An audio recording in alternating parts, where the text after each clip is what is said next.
restaurants can be an oasis of stability and civility, but also memories of pleasure and joy.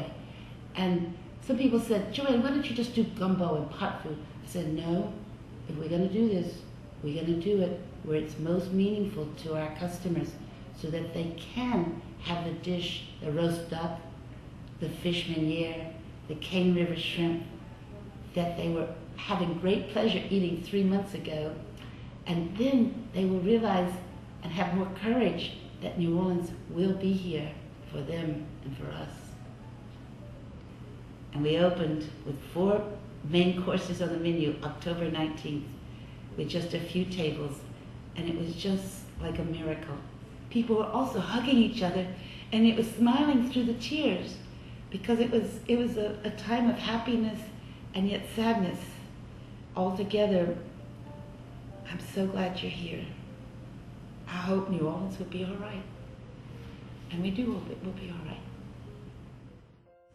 I don't think in other cities, small, independent, owner-operated restaurants have as much to do with the lifestyle and the core values of a city where people come together and cherish and respect the cultural traditions of the past.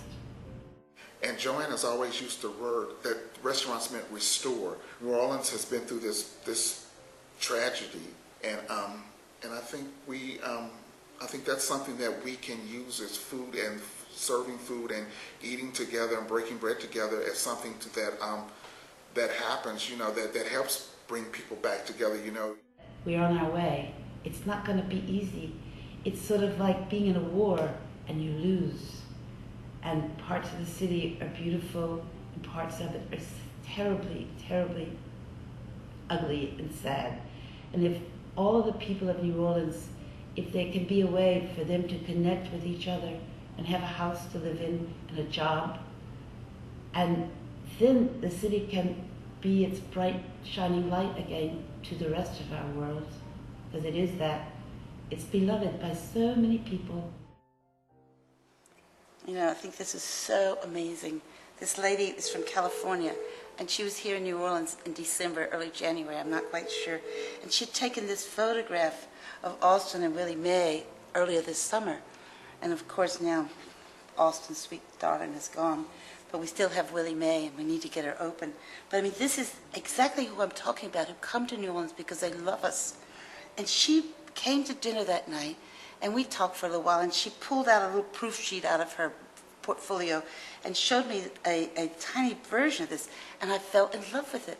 And she went to all the trouble while she was in town for just 3 or 4 days to find a photography shop and get this print made for me and bring it back.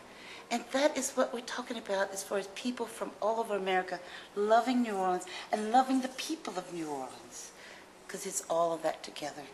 And that's what we need, is those people who love us coming to see us. They give us hope and they give us courage. It's a wide variety of people who come from out of town. Sometimes they're people connected with the entertainment industry or the oil and gas industry who, because of their work, have come to New Orleans frequently over the years. But most of them are just people who came once for Jazz Fest and fell in love with all the things of New Orleans that makes us love it and can't resist coming back. This country is full of people who love New Orleans, or New Orleans, or New Orleans, however you'd like to see it. They want us to survive. They want us to be restored. And they're coming just to spend their money and to be helpful. Every year I do nasturtiums.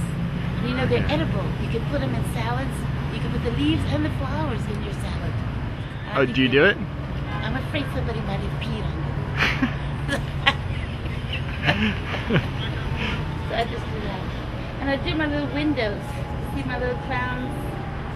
And this one is a little mask. And over there, I have a dragonfly.